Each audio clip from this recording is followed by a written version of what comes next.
What's up, everybody? It's the Digital World Podcast, and here, this is old news here, where Coinbase is going to use XRP for remittance payments. However, I want to remind you of this graphic here because there has been some chatter about XRP relisting on Coinbase.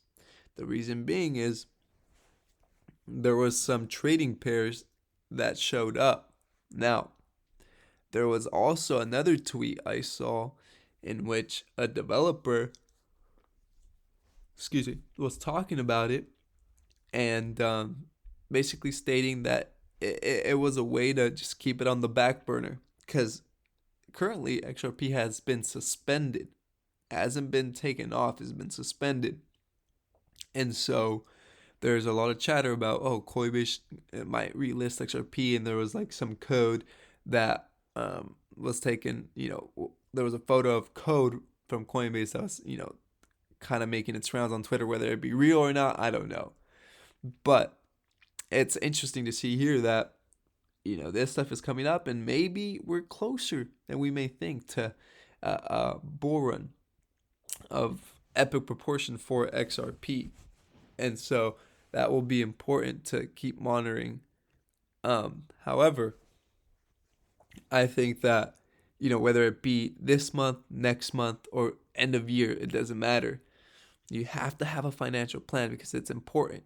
I understand the fundamentals of this digital asset are probably the best in the space in terms of what it's trying to do and how much money it's trying to run through the ledger, and how much basically it's the bridge asset.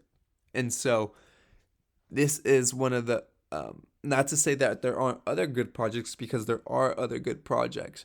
I just think that this one has probably the most potential out of all of them, and the partnerships are probably the best there is out there. So with that being said, you always have to have a financial plan, okay? Because you don't know what could happen in this space.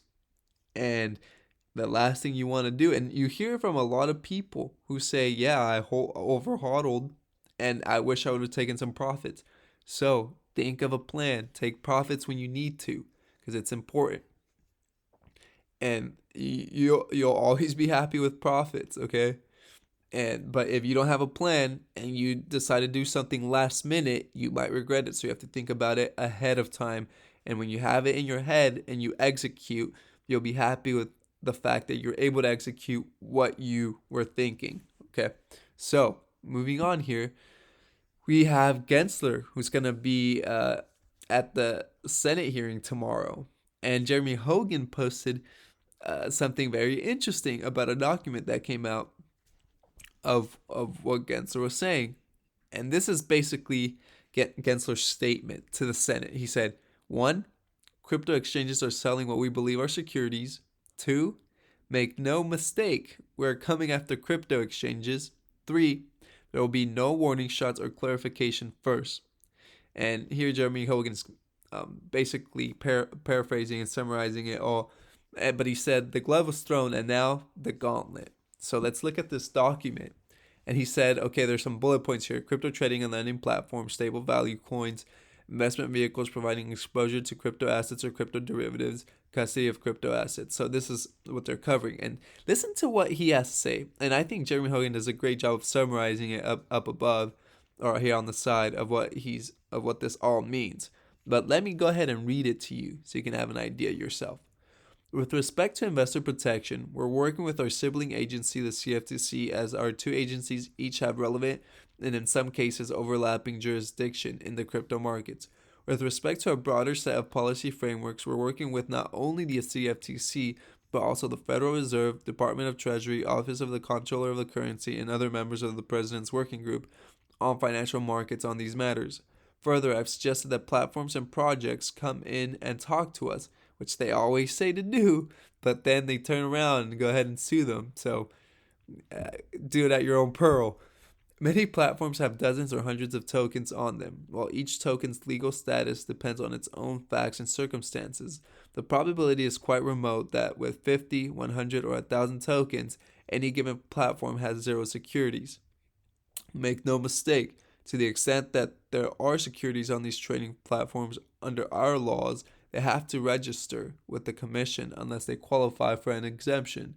I am technology neutral. I think that this technology has been and can continue to be a catalyst for change, but technologies don't last long if they stay outside of the regulatory framework. I believe that the SEC, working with the excuse me, CFTC and others, can stand up more robust oversight and investor protection around the field of crypto finance. So he's coming, like Jeremy Hogan said. He says crypto exchanges, they're coming after him, and not to make any mistake about it, because this is, I mean, he talked about this a few months back. He talked about this, and they want to get this under control.